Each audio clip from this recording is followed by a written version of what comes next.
Hey everybody, I hope that you're doing pretty well and enjoying your Lenten season. Congratulations, because we've now completed a little bit more than our second month of our Bible challenge this year, and it's pretty exciting. In this past month of readings, we've read from Leviticus 14, at least that's where I left off in my last summary video, all the way through Deuteronomy 13. And so, if I can sum up what happened during this time, I can tell you this much, that in Leviticus 14, the people of Israel were in the wilderness, and in Deuteronomy 13, they were, drumroll please, still in the wilderness. But that is okay, and there's a lot that happened in these couple of books. In chapters 14 and 15 of Leviticus, we get to hear about discharges and leprosy. Very interesting stuff. It's interesting to see, though, that in those days, the priests, who were in some cases, the only educated people within the community, served as doctors, served as lawyers, kind of served as everything, which is interesting, and I'm glad that that has changed. In chapter 16 of Leviticus, we hear about the Day of Atonement, Yom Kippur. In chapter 17, we read about the fact that eating blood is prohibited. And so in those couple of chapters, we see a couple of things that are very critical within the Jewish community and other communities today. Continuing on through Leviticus, the word Leviticus literally means laws, and so there are lots of laws in it. My favorite chapter is chapter 19 of Leviticus. There are tons of really, really important laws, laws that don't just have to do with ritual purity, but also with living in community. One of my favorite ones is how it says that you must reprove your neighbor or incur guilt yourself. And so if someone in your life is in need of reproval, it is important that you offer that reproval or you incur guilt as well. In Leviticus chapter 25, we learn about the Laws of Jubilee. And so what are the Laws of Jubilee? Well, the Laws of Jubilee is this stipulation that after a certain period of time, whether it's 7 years in some cases or 7 times 7 years, 49 years in other cases, everything returns back to the way it was. So all debts are forgiven. All those who have offered themselves for labor to get rid of a debt are allowed to go free. Different things of that nature. The land is allowed to rest. And thinking of this time when so many are crippled with debt, thinking of this time when we have a creation that is in dire need of rest, these laws of Jubilee are actually really important. So I invite you to really zero in on chapter 25 of Leviticus. And then after, in chapter 26 of Leviticus, we see once again something that will become a big theme, where there are rewards laid out for obedience and penalties for disobedience. We then go to the book of Numbers, and Numbers is called Numbers because there are tons of numbers. They're always talking about how many people there were in this tribe and that tribe. And so you might think, why is that important? Why does it matter how many of them there were, and how did they even know? Well, I'd like you to think about it this way. When we look at all those numbers and names, you have to remember that these are a group of people who were pretty terribly oppressed for many, many years. This is a group of people whose population went up and then went down based on famine, based on war, based on colonization, based on slavery, and different things like that. And so to be able to look back at stories where there were thousands and thousands of people as part of these different tribes, and look back at stories that include the names of mutual ancestors, is something that I think might have been really moving to them.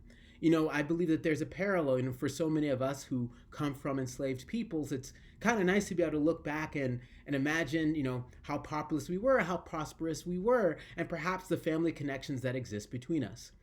Continuing on in Numbers, in chapter 6, we hear about the Nazarite priesthood, which is pretty exciting. It's one where you can't drink alcohol, you can't touch dead people or dead things, and you also can never cut your hair. There are several Nazarites that become pretty famous. Samson is one, Samuel is another, and there are others. And then we start running into some trouble in the jungle or the wilderness, but trouble and jungle rhyme better. In chapter 12, Aaron and Miriam get jealous of Moses, and only Miriam gets punished, which is no fair. In chapter 13, we get the story that eventually led to the people of Israel having to spend an additional 40 years in the wilderness. So what happened? In chapter 13, some spies were sent to Canaan. So they were so close to going to the promised land. And so the spies were sent, And they decided to come back and offer a false report that there were giants and fortified cities and that it was going to be impossible. And so they scared the people, and the people revolted against Moses. And God was so angry that God said, you know what? I'm getting rid of these people. And of you, Moses, I will make a new nation. And then Moses said, no, God, you must not do this. But because of their rebellion, all the adults who were part of that rebellion, all the adults who were part of the people, were meant to die in the wilderness. And so they were very close to the promised land. And instead they had to turn back to the wilderness and basically march in the wilderness for 40 years until that adult generation passed away. The only members of that adult generation that eventually got to enter were Joshua, who was Moses' successor, and Caleb, who was of the tribe of Judah, who was the only spy who actually gave a good report. And so here we have it. They were this close to getting to the promised land, and everything went awful, so they get to spend 40 years. In chapter 16, we see another revolt, and this one involves Dathan. Now, if that name sounds familiar, it's because Dathan was actually a composite character in the movie The Ten Commandments. But we see the real story here, where he revolted against Moses, and eventually that's not a good idea. And so eventually the ground opened up and it swallowed he and his family. In chapter 20, we see the story about why Moses and Aaron couldn't get to the promised land.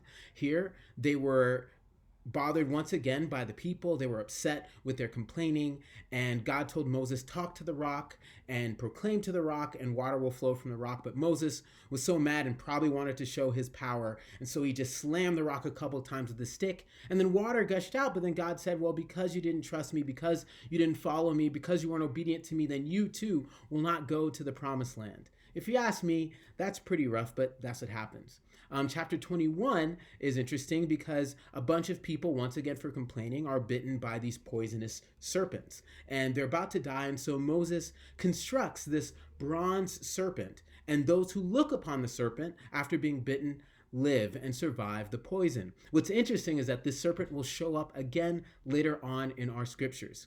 And in chapters 22 to 24, we have the story of Balaam and the donkey. Balaam is this Renaissance man, prophet, oracle guy who understands that God is God and is hired by an opposing king to curse God's people.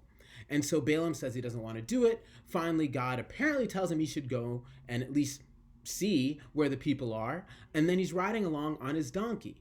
And what's happening, though, is that the donkey sees an angel of God ahead of them ready to kill him. And so the donkey stops. And then he hits the donkey, and then the donkey goes, but then the donkey stops. And then finally the donkey runs him into the wall, scrapes his leg against the wall, and Balaam is really upset about the donkey. He's about to kill the donkey. And then finally God opens the donkey's mouth and says, why are you hitting me? This angel is about to kill you. And so this whole thing happens. It's a really cool story. And so if you're struggling with numbers and you want something that's pretty fun to read, definitely check out chapters 22 to 24. In the end, Balaam ends up blessing God's people, not cursing them. And Balaam also has an oracle. God speaks through Balaam and offers a lot of really cool stuff. And then finally, towards the end of Numbers, we learn of the daughters of Zelophehad. Zelophehad was a faithful person who was one of the liberated folks from Egypt who came with the people of Israel, and his daughters were obviously part of the people of Israel. But what had happened is that he had no son, he only had daughters. And they approached Moses and they mentioned, well, our inheritance should remain with us and should remain in our line, even though normally it is passed from father to son, and provision was made. And so strike one for some women stepping up and advocating for themselves. Towards the end of Numbers into Deuteronomy, we get many battles, many interesting battles, including the battle against King Og of Bashan, who is one of the giants. We hear the Ten Commandments again in Deuteronomy 5. We hear the Great Commandment in Deuteronomy 6. Once again, after this, there are just more warnings about what to do, what not to do, more warnings about not forgetting God and prosperity, and rehash of different laws. And so there we have it. We started off in the wilderness. We were about to leave the wilderness. We ended up spending an additional 40 years in the wilderness. But now, by chapter 13 of Deuteronomy, we're really close to leaving. Moses is in the midst of his final sermon before he dies, and the people go on to the promised land. And so there we are, and I'm looking forward to walking through this upcoming month with you because we finally get to the promised land and experience many more cool things. Well, I hope that summary helps, and I hope you keep reading. Blessings to you, and I'll see you soon.